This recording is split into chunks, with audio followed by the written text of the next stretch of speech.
আজকে আমাদের আলোচ্য বিষয় হলো লেন্স দ্বারা প্রতিবিম্ব গঠন।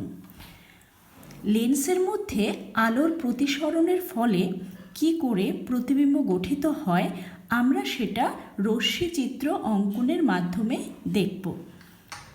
ঠিক আছে, আমরা জানি যখন কোনো একটি বিন্দু থেকে আলোকরশ্মি প্রতিফলন বা প্রতিসরণের পর দ্বিতীয় কোনো বিন্দুতে মিলিত হয় অথবা দ্বিতীয় কোনো বিন্দুর থেকে অপসৃত হয়, তখন সেই দ্বিতীয় বিন্দুটি হয় প্রথম বিন্দুর প্রতিবিম্ব। তাহলে লেন্সে প্রতিবিম্ব গঠন দেখতে হলে আমাদের অন্ততপক্ষে দুটো আপতিত রশ্মি নিতে হবে, নিয়ে তাদের প্রতিসৃত রশ্মিগুলো কোথায় মিলিত হয় বা কোথার থেকে অপসৃত হয় সেটাই আমাদের দেখতে হবে। তাহলে সেই বিন্দুটাই হবে প্রথম বিন্দুর প্রতিবিম্ব। ঠিক আছে, তো তাহলে রশ্মি নেওয়ার ক্ষেত্রে আমরা কি ধরনের আপতিত রশ্মি আমাদের নিতে হবে, সেক্ষেত্রে আমাদের দুটো সংজ্ঞা মনে করতে হবে। এক হলো আমাদের ফোকাস বিন্দুর সংজ্ঞা। আমরা আগের এপিসোডে এটা নিয়ে কিন্তু আলোচনা করেছিলাম ফোকাস বিন্দু কি। তাহলে এক নাম্বার হলো ফোকাস বিন্দু, এই সংজ্ঞাটা আমাদের মনে রাখতে হবে। আর দ্বিতীয় হলো আলোক কেন্দ্র। আলোক কেন্দ্রের সংজ্ঞাটা আমাদের একটু মনে করে নিতে হবে। তাহলে ফোকাস বিন্দু কি? যখন প্রধান অক্ষের সঙ্গে সমান্তরাল রশ্মি লেন্সে আপতিত হয় তখন প্রতিসরণের পর সেই রশ্মি একটি প্রধান অক্ষের ওপর অবস্থিত বিন্দুর ভেতর দিয়ে যায়, অথবা অবতল লেন্সের ক্ষেত্রে কি হয়, প্রধান অক্ষের ওপর অবস্থিত একটি বিন্দুর থেকে আসছে বলে মনে হয়। তো সেই বিন্দুটি হলো ফোকাস বিন্দু। তাহলে আমরা কি বুঝতে পারলাম, যখন প্রধান অক্ষের সঙ্গে সমান্তরালভাবে রশ্মি লেন্সে আপতিত হবে তখন প্রতিসরণের পর রশ্মিটি অবশ্যই এই ফোকাস বিন্দুর মধ্য দিয়ে যাবে। ঠিক আছে, তাহলে এই প্রধান অক্ষের সঙ্গে সমান্তরাল রশ্মি আমরা কিন্তু নিতে পারি। দ্বিতীয়ত হচ্ছে আলোক কেন্দ্র। আলোক কেন্দ্র কি?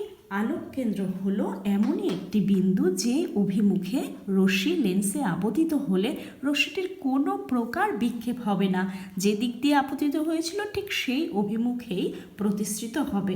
তাহলে আমরা যদি একটা আপতিত রশ্মি নিই যেটা আলোক কেন্দ্র অভিমুখী, তাহলে তার প্রতিসৃত রশ্মিটাও আমাদের জানা, কারণ সেটা সেই অভিমুখেই প্রতিসৃত হবে যে অভিমুখে আপতিত হয়েছিল। ঠিক আছে, তাহলে আমরা লেন্সে প্রতিবিম্ব গঠনের ক্ষেত্রে এই দু রকমের আপতিত রশ্মি নেব। একটি হলো প্রধান অক্ষের সঙ্গে সমান্তরাল, আর একটি হলো আলোক কেন্দ্র অভিমুখী।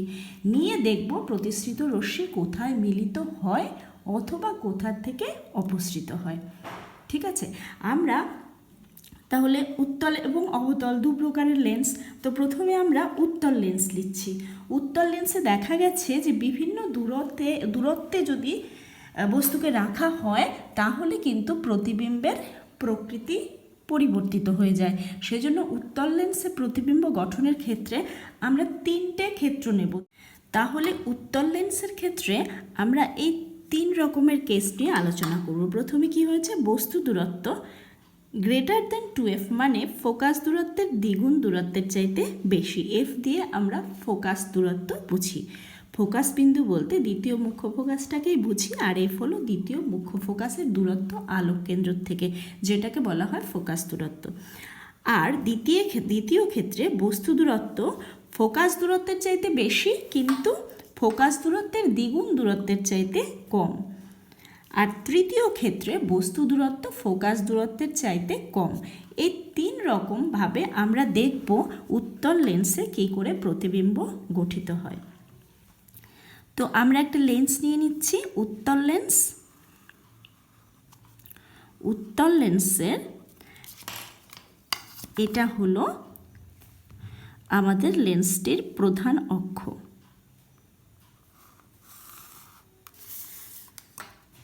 মধ্যবর্তী অবস্থানে থাকছে আলোক কেন্দ্র ও ধরো মোটামুটি এইটুকু জায়গাতে লেন্সটির ফোকাস বিন্দু আছে। ফোকাস বিন্দু তাহলে এইটুকু হবে এফ দূরত্ব, ফোকাস দূরত্ব। মোটামুটি এইটুকু হলো 2f দূরত্ব। ঠিক আছে, এটুকু হলো মোটামুটি 2f দূরত্ব, আর এটুকু হলো f দূরত্ব। এই পাশে মোটামুটি সমান করে যদি নিই, এফ এইটুকু হলো 2f। তাহলে বস্তুটা কোথায় থাকতে হবে? গ্রেটার দেন 2f বস্তু দূরত্ব। তাহলে এর চাইতেও বেশি একটা দূরত্বে আমাদের নিতে হবে বস্তুটাকে। ধরো এই আমাদের একটি বস্তু আছে, বস্তুটির আমরা একটি নাম দিয়ে দিলাম PQ। PQ বস্তুর থেকে মনে করো প্রথম রশ্মিটি, যেটি প্রধান অক্ষের সঙ্গে সমান্তরালভাবে আপতিত হয়েছে লেন্সে, তাহলে প্রতিসরণের পর রশ্মিটি অবশ্যই ফোকাস বিন্দুর মধ্য দিয়ে নির্গত হবে। তাহলে এই হলো আমাদের প্রতিসৃত রশ্মি। আরেকটি রশ্মি যেটা আলোক কেন্দ্রের মধ্য দিয়ে আপতিত হবে, আলোক কেন্দ্রের মধ্য দিয়ে যেই রশ্মিটি যাচ্ছে সেটি কোনো বিক্ষেপ হচ্ছে না, এই পথে বেরিয়ে যাচ্ছে। ঠিক আছে, তাহলে এই দুটো আপতিত রশ্মির যে প্রতিসৃত রশ্মিগুলো আছে, দেখো সেটা এই একটা বিন্দুতে মিলিত হয়েছে। রশ্মিগুলো P বিন্দুর থেকে আসছিল, তাহলে এই বিন্দুটি হবে P বিন্দুর প্রতিবিম্ব। যেহেতু মিলিত হয়েছে তাহলে এই বিন্দুটি হবে, নাম দিয়ে দিলাম P ড্যাশ। P ড্যাশ বিন্দুই হবে P বিন্দুর একটি সৎ প্রতিবিম্ব। একই রকমভাবে P বিন্দুর যেরকমভাবে P ড্যাশ প্রতিবিম্ব পেয়েছি, তো একটু নিচের দিকে একটা বিন্দু যদি নিই তাহলে এখানে হবে, আর একটু নিচে এখানে হবে, এরকম করে গোটা PQ বস্তুটির প্রতিবিম্ব আমরা এরকমভাবে P ড্যাশ Q ড্যাশ পেয়ে যাব। ঠিক আছে, তাহলে এই আমরা PQ একটি বিস্তৃত বস্তুর প্রতিবিম্ব উত্তল লেন্সে P ড্যাশ Q ড্যাশ কীভাবে গঠিত হয় আমরা রশ্মিচিত্রের মাধ্যমে অঙ্কন করে দেখলাম। তাহলে এই যে প্রতিবিম্বটি গঠিত হয়েছে, এই প্রতিবিম্বটির প্রকৃতি কি? এই প্রতিবিম্বটি একটি সদ্বিম্ব, যেহেতু রশ্মিগুলো প্রতিসরণের পর মিলিত হয়েছে, এটি সদ্বিম্ব। আর এই প্রতিবিম্বটি কি হয়েছে? উল্টো হয়েছে। এই বস্তুটার ছিল ওপরের দিকে, P বিন্দুটা প্রধান অক্ষের ওপরের দিকে ছিল, প্রতিবিম্বর ক্ষেত্রে P ড্যাশ বিন্দু কি হয়েছে? প্রধান অক্ষের নিচের দিকে হয়েছে। তাহলে এই প্রতিবিম্বটি হচ্ছে অবশীর্ষ প্রতিবিম্ব, আর প্রতিবিম্বটি বস্তুর চাইতে সাইজে খানিকটা ছোট হয়ে গেছে। তাহলে এই প্রতিবিম্বটি সাইজে ছোট হয়ে গেছে, খর্বাকৃতি। তাহলে যদি বস্তু 2f এর চাইতে বেশি দূরত্বতে থাকে তাহলে এরকম একটি প্রতিবিম্ব উত্তল লেন্সের ক্ষেত্রে পাওয়া যায়। এখন বস্তু যদি f আর 2f এর মাঝখানে বস্তুটি থাকে তাহলে কীরকম প্রতিবিম্ব গঠিত হবে? আমরা একটি উত্তল লেন্স নিয়ে নিলাম।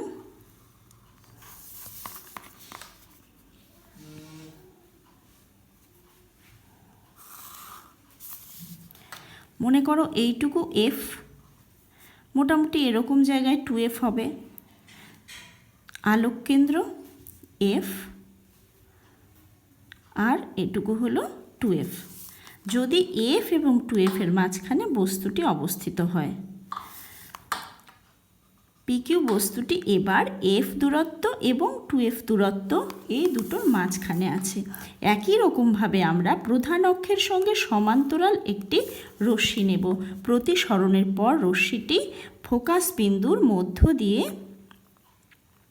নির্গত হবে, আর আলোক কেন্দ্রের মধ্য দিয়ে যে রশ্মিটি, সেই রশ্মিটির কোনো রকম বিক্ষেপ হবে না, এরকমভাবে রশ্মিটি প্রতিসৃত হবে। তাহলে দেখো এক্ষেত্রেও দুটো প্রতিসৃত রশ্মি একটি বিন্দুতে মিলিত হয়েছে। তাহলে এটি হবে P ড্যাশ P বিন্দুর সৎ প্রতিবিম্ব। গোটা PQ বস্তুটার প্রতিবিম্ব আমরা P ড্যাশ Q ড্যাশ এরকমভাবে পেয়ে গেলাম। ঠিক আছে, তাহলে এক্ষেত্রে যে প্রতিবিম্বটা গঠিত হয়েছে এই প্রতিবিম্বটাও কিন্তু সদ্বিম্ব হয়েছে, আর এই প্রতিবিম্বটাও কিন্তু অবশীর্ষ হয়েছে। কিন্তু এই প্রতিবিম্বটা আকারে বস্তুর তুলনায় খানিকটা বড়, সেজন্য এটাকে আমরা বলবো বিবর্ধিত। এই প্রতিবিম্বটা বিবর্ধিত হয়েছে। এবার বস্তু দূরত্ব যদি ফোকাস দূরত্বের চাইতে কম হয় সেক্ষেত্রে কি হবে? বস্তু দূরত্ব ফোকাস দূরত্বের চাইতে কম হলে কি হবে?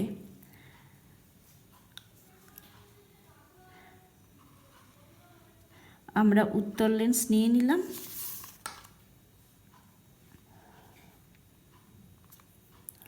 উত্তর লেন্সের প্রধান অক্ষ যদি এরকম দূরত্বতে এফ থাকে, ফোকাস বিন্দু, এটুকু হচ্ছে মাঝখানে আলোক কেন্দ্র ও, ফোকাসের চাইতে কম দূরত্বে একটি বস্তু পিকিউ। একই রকমভাবে আমরা প্রধান অক্ষের সঙ্গে সমান্তরাল একটি রশ্মি নিচ্ছি। প্রতিসরণের পর এই আপতিত রশ্মিটি ফোকাস বিন্দুর মধ্য দিয়ে নির্গত হবে, আর দ্বিতীয় রশ্মিটি যেটি আলোক কেন্দ্রের মধ্য দিয়ে আপতিত হবে তার কোনো বিক্ষেপ হবে না। তাহলে দেখো এখানে কিন্তু রশ্মি দুটো অপসারী হয়েছে। এখানে আমরা যতই বর্ধিত করি না কেন মিলিত হবে না, কিন্তু যদি বিপরীত দিকে বর্ধিত করি তাহলে একটি বিন্দুতে গিয়ে রশ্মি দুটো মিলিত হবে। আমরা বিপরীত দিকে বর্ধিত করে দিচ্ছি।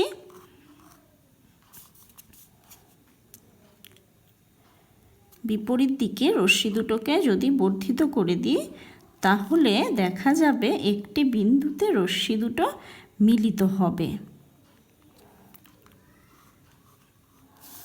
এই বিন্দুতে মিলিত হয়েছে, তাহলে যখন এদিক থেকে দেখা হবে তখন মনে হবে যেন এই বিন্দু থেকে অপসৃত হচ্ছে। তাহলে পি ড্যাশ বিন্দু হবে পি বিন্দুর একটি অসৎবিম্ব। যেহেতু প্রতিসৃত রশ্মি দুটো সরাসরি মিলিত হয়নি, একটি বিন্দুর থেকে অপসৃত হচ্ছে, তাহলে সেই পি ড্যাশ বিন্দুটি হবে পি বিন্দুর একটি অসৎবিম্ব এবং পুরো পি কিউ বস্তুটির প্রতিবিম্ব হবে পি ড্যাশ কিউ ড্যাশ, যেটি নাকি একটা অসৎ প্রতিবিম্ব। অসৎ প্রতিবিম্ব, প্রতিবিম্বটি কি হয়েছে? সোজাই হয়েছে, সেজন্য এটি হলো সমশীর্ষ প্রতিবিম্ব। এবং প্রতিবিম্বটি কি হয়েছে? বস্তুর চাইতে বড় হয়েছে আকারে, তাহলে বিবর্ধিত প্রতিবিম্ব। তাহলে এরকমভাবে দেখো আমরা 3 রকমভাবে প্রতিবিম্ব পেয়ে গেলাম। এবার অবতল লেন্স। আমরা একটি অবতল লেন্স নিয়ে নিলাম।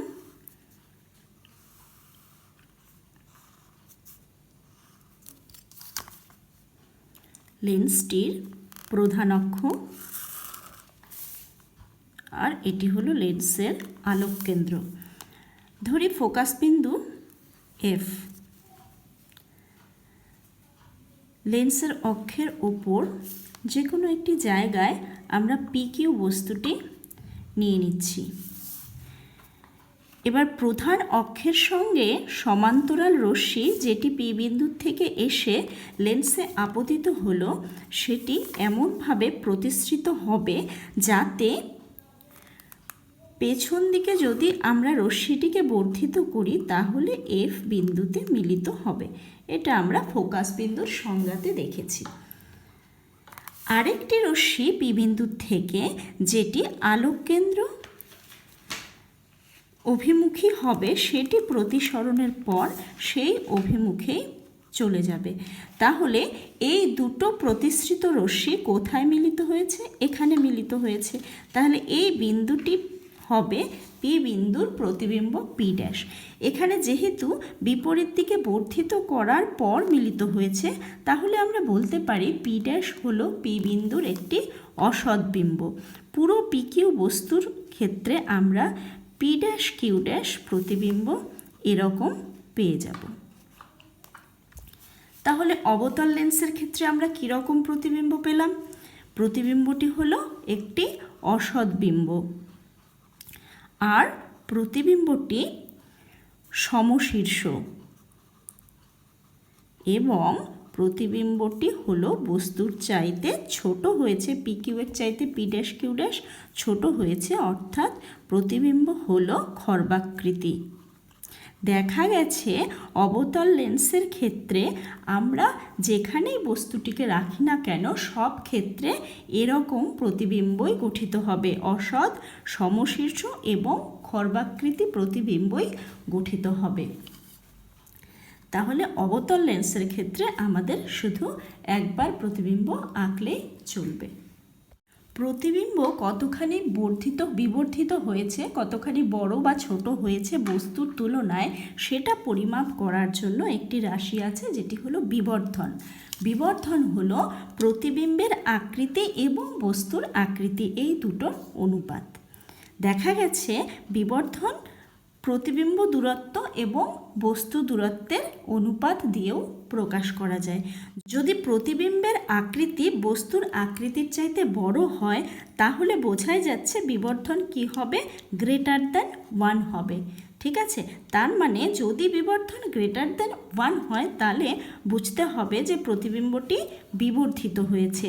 আর যদি প্রতিবিম্বের আকৃতি বস্তুর আকৃতির চাইতে ছোট হয় তাহলে বুঝতে হবে বিবর্ধন কি হয়েছে, লেস দ্যান 1 হয়েছে।